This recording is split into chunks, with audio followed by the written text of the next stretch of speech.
Ce qu'on fait à la base, on fait de l'acquisition à la performance. C'est-à-dire, ce qu'on fait, c'est des campagnes sur Google Ads, des campagnes sur Facebook à la performance, du SMA, on fait du real-time bidding aussi, et on fait tout ce qui est référencement naturel. Tout ça dans une logique smart bidding qui permet derrière de générer du chiffre d'affaires ou des prospects et aussi des clients. Ce qu'on fait également, c'est la gestion des réseaux sociaux. Et ceci en mettant en place une stratégie de community management. On fait de la réputation et du sponsorisme de posts. On fait de la créa aussi site web et des landing pages en fonction de l'objectif du client. Du graphisme, identité de marque sur le digital, identité visuelle. On fait de l'automation via un outil propre qu'on a développé en interne qui s'appelle AT Automation, qui permet de faire des scénarios de parcours de conversion sur de l'emailing et du SMS. Et à la fin, on fait aussi du conseil pour toutes les entreprises qui veulent faire de la performance. Alors, j'ai quelques chiffres à vous présenter sur le e-commerce au Maroc. Il faut savoir que le Marocain, il est mobinote. Depuis Covid, on constate une augmentation de l'utilisation d'Internet. Et ça, c'est le seul avantage qu'on a eu après Covid. C'est justement le Marocain, de plus en plus, il est sur Internet, il est à 70% du trafic vient du mobile. 84% de pénétration d'Internet sur le Maroc par rapport en 2019 qui était juste à 69%. Le Marocain passe 3h30 sur Internet, 2h30 sur les réseaux sociaux. On a aussi un chiffre intéressant pour vos campagnes qui sont la connexion sur la télé. Donc on a un trafic qui est de 22% qui provient d'une télé connectée, un device aussi à mettre en place dans vos campagnes. Ici, j'ai deux graphes. Le premier, il parle des transactions faites par le Marocain en paiement en ligne. Et le deuxième, c'est le montant des transactions.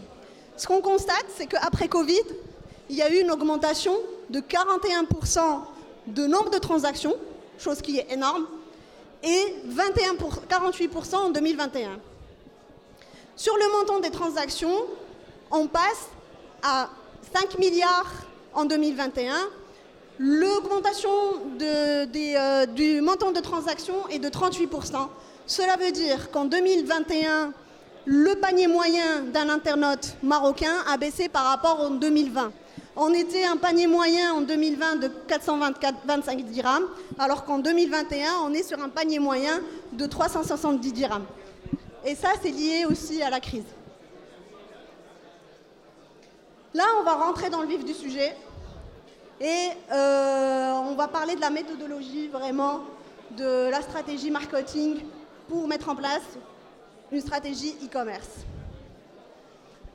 La méthode est divisée en 5 étapes. Il faut savoir déjà une stratégie marketing digital performante doit s'articuler dans votre stratégie marketing globale d'une entreprise. Il y a des clients qui viennent me voir pour me dire je veux faire une stratégie e-commerce alors qu'ils ne connaissent pas vraiment leurs produits, qu'ils n'ont pas fait une étude de marché. Donc au préalable, pour mettre en place une stratégie digitale e-commerce, il faudrait faire un benchmark digital, il faudrait voir le contexte du marché, il faudrait aussi voir le comportement de l'utilisateur ou de l'internaute marocain avant de mettre en place vos campagnes marketing digitales. Deuxième étape, c'est déterminer les objectifs. Et là, franchement, sur ce coup-là, on est un peu... On n'aime pas dire ici les chiffres, donc au Maroc, on n'aime pas fixer des objectifs, mais ça c'est très très important pour le e-commerce. C'est quoi un objectif ? Un objectif, c'est le fait de fixer un ROI. Est-ce que quand j'ai envie de mettre 1000 dirhams, combien ça va me rapporter ? Est-ce que ça va me rapporter 2000 dirhams, 3000 dirhams, 4000 dirhams ? Combien je vais estimer mon ROI ? Est-ce que c'est un ROI de 5, 6 ? Le montant de chiffre d'affaires que je veux avoir par mois, combien de transactions je veux avoir par mois. Là, c'est au niveau business. Au niveau du coût d'acquisition, il faut avoir aussi des chiffres de coût d'acquisition. Combien je suis prêt ou prête à mettre pour avoir un client. Je veux acheter un client à 1000 dirhams, à 100 dirhams, à 20 dirhams. Donc tout ça, c'est des KPI qui sont très très importants à mettre en place avant la stratégie digitale, avant le lancement de vos campagnes. Troisième étape, c'est le marketing mixte. Le marketing mixte, c'est quoi? C'est quels sont les leviers sur lesquels je vais être. Est-ce que c'est un levier de performance, c'est-à-dire Google Ads, ou c'est un levier d'acquisition, c'est du YouTube. Donc connaître vraiment les différentes plateformes sur lesquelles on va être. Mais avant cela, il faut connaître le parcours client. En fonction du parcours, on va pouvoir derrière donner les leviers de nos campagnes. Quatrième étape, la stratégie éditoriale et aussi les audiences. Comment on segmente notre cible. La stratégie éditoriale, c'est très très important. En fait, le Graal pour du e-commerce ou marketicien, c'est comment adresser notre produit à la bonne personne, au bon moment, au bon endroit. Si on arrive à avoir cette combinaison d'audience, de messages et de levier, ça, on est performant à 100%. Cinquième étape, qui est très importante aussi, c'est le suivi et les optimisations. Il faut mettre en place un tracking indispensable pour nos campagnes marketing. Donc un tracking analytics qui permet derrière de suivre les performances et qui permet d'optimiser, de recadrer et de revoir notre stratégie marketing digitale. Donc après, j'ai envie de vous parler du parcours de conversion. Ça, c'est une histoire vraie que j'ai vécue moi-même avec ma meilleure amie qui s'appelle Loubna. Loubna adore les chaussures, comme pas possible. Elle achète genre vingtaine par mois. Elle a des placards remplis de chaussures. Et du coup, en fait, à un certain moment, تقصحات شويه في الفلوس وقالت مع راسها غنوقف l'achat ديال les chaussures. ما غنبقاش هكا تنشري les chaussures, je te jure. Elle m'a dit ça. قلت لها بلاتي نشوف, je vais voir. احنا غادي نشوفوا واش tu vas acheter ou tu vas pas acheter. Donc Loubna a été ciblée par une marque de chaussures et du coup, elle a vu une publicité sur ses chaussures à elle. Voici son parcours qui est réel. واحد النهار جالسه انا وياها في الكنبه, on regarde la télé, elle était sur son téléphone, elle a vu une vidéo de chaussures. Et là, عرفت بأن لبنى مشات فيها. Ça c'est sûr. Là c'est bon, elle est là غتشري, عرفتها غتشري la chaussure. كيفاش? Comment ça se représente en fait? Elle a été attaquée. Elle a vu une publicité ciblée sur YouTube. Et تقول لها زوينين هاد لي chaussures, زوينه هاد la marque. دخلت لجوجل, قلبت على la marque, دخلت السيت. Elle a été traquée. Traquée, ça veut dire que la marque a mis sur son ordinateur un cookie, un mouchard, qui lui a permis derrière de la suivre sur tout son parcours de conversion jusqu'à la conversion. Et donc, hadou les étapes que Loubna a suivies. Donc, مشات من بعد, elle a vu une campagne display, شوية دخلت للسيت. Elle s'est inscrite à la newsletter parce que Google a dit des promotions. Elle attendait la promotion, elle a cliqué, elle m'a dit non, je ne vais pas céder même avec la promotion. Après, on lui a envoyé une vente privée. Et là, elle a eu plus de promotions. Et là, elle m'a dit non, mais c'est intéressant, le prix, c'est la dernière fois. Et du coup, Loubna a acheté quand même. Donc voilà le poids du parcours de conversion et voilà le poids du tracking. On peut changer avec une stratégie marketing performante via du ciblage marketing, via le tunnel de conversion, vraiment la décision de l'acheteur et on peut l'emmener à acheter. Si vous constatez, ces leviers-là, donc on a vu Facebook, Google, email, moi j'ai envie de les présenter comme un terrain de foot. je ne sais pas qui aime le foot ici, tout le monde ou pas, mais c'est un terrain de foot en fait. Le terrain de foot, c'est quoi? C'est qu'il y a des leviers qui vont être initiateurs, qui vont initier l'action. Genre, par exemple, dans le cas de Loublin, c'est YouTube. Il y a des leviers qui vont être passeurs, qui vont passer l'action, et des leviers qui vont être buteurs. Et des leviers qui vont rien faire. On va les voir. On va voir les buteurs. Donc, et des leviers qui vont vraiment rien faire. Des leviers qui vont... il faut les sortir de notre stratégie digitale parce qu'ils ne servent à rien et ils nous prennent de l'argent pour rien du tout. Donc, les leviers initiateurs sont des leviers de premier point de contact. Les leviers passeurs sont des leviers pendant la comparaison ou là, dans les marketplaces ou là, la période de réflexion. Des leviers buteurs qui vont venir achever l'action et et avoir un achat sur les sites web. J'ai eu une question, quels sont les leviers? Voilà, j'ai organisé les leviers en fonction du tunnel de conversion au niveau global. Donc, on a des leviers initiateurs tels que YouTube, Facebook, WhatsApp, Snap, TikTok. Donc, c'est des leviers qui peuvent initier l'action.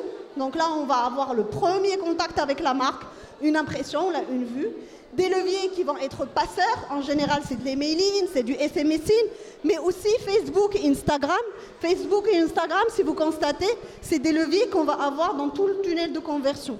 Et les derniers leviers buteurs, ça va être soit des leviers, soit Google, soit Facebook, et Instagram, ou même WhatsApp.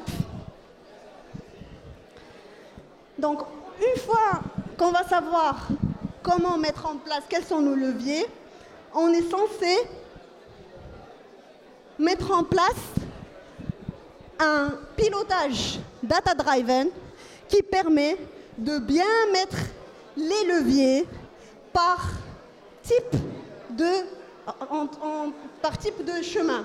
Donc, les initiateurs, donc c'est un data-driven en 3 dimensions. Donc, les leviers par mois, les initiations, les leviers en intention et les leviers en conversion. Là, on va regarder, une fois qu'on a vraiment identifié les leviers en fonction du parcours de conversion, on va voir comment mettre en place le ciblage en fonction de ce funnel de conversion. Le funnel de conversion, c'est la même chose. C'est là, on rentre dans le site, là on est sur la partie site. Le tunnel de conversion, c'est la même chose. Donc on a le haut du funnel, le funnel middle et le bas du funnel. Le haut du funnel, on va avoir des pages comme la page d'accueil, la page contenu, la page questions-réponses. Pour ces pages-là, ce serait bien d'utiliser des campagnes remarketing display de la marque. Ce qui va permettre derrière de recibler l'internaute en mettant en place des campagnes bien ciblées branding. Ce que je recommande, c'est d'utiliser aussi tout ce qui est variable temps. On recible sur du 3 jours, du 7 jours, du 30 jours, 3 mois, jusqu'à 1 an et demi. C'est comme vous voulez. Ce serait bien de segmenter et de voir la performance de chaque segmentation en fonction du temps. Le modèle, c'est le moyen, donc on peut cibler des pages catégories, pages produits, pages de résultats. Comment les utiliser? On renvoie vers des codes promo. Si vous vous rappelez, ma copine Loublin, elle a eu ce genre de campagne, donc code promo. Et aussi les audiences similaires. Les audiences similaires, c'est des audiences qui ressemblent à la base de données de vos clients. En fait, on les rentre dans les plateformes et ils vont chercher derrière tous les clients qui ressemblent, tous les profils qui vont ressembler à vos clients. Et le bas du funnel, en termes d'audience, on va avoir les abandonnistes, les gens qui rentrent dans le funnel, qui rajoutent dans le panier et après qui vont sortir. Donc ça, c'est des abandonnistes. Ils sont en train d'acheter pas en train d'acheter, ils sont en train d'hésiter. Et ça, c'est des clients qui sont des prospects qui sont très intéressants, il faut les recibler. Mais aussi les acheteurs, donc c'est des clients en base similaire, donc les cibler en base similaire. Comment les utiliser? Avoir vraiment du remarketing agressif avec des promos, mais aussi avoir des remarketing sur votre base similaire. Donc, comment ça se représente? Une stratégie e-commerce performante, ça se représente avec ce schéma-là. Donc, comme je vous ai dit tout à l'heure, il y a 3 grandes dimensions. La première, c'est le message. La deuxième, c'est les audiences. Et le troisième, c'est le levier. Donc, le message, là, c'est un cas réel d'un client qu'on a qui fait en fait des opérations commerciales. Et on a fait ils ont la créa. Donc là, les messages, les OPECO et des messages en fil rouge tous les mois. Ici, les leviers qui ont été choisis en fonction du funnel. On va voir Facebook, on va voir de la programmatique, on va voir du SEO, de la collecte. Des leviers qui sont au milieu du funnel intentionniste, du Facebook Ads, du shopping. Et à la fin, la conversion, on va faire du Google Ads sur la marque et du retargeting. Ici, on a les audiences qu'on va cibler en fonction justement de ce schéma tridimensionnel. Pour finir, on parle de l'analytics.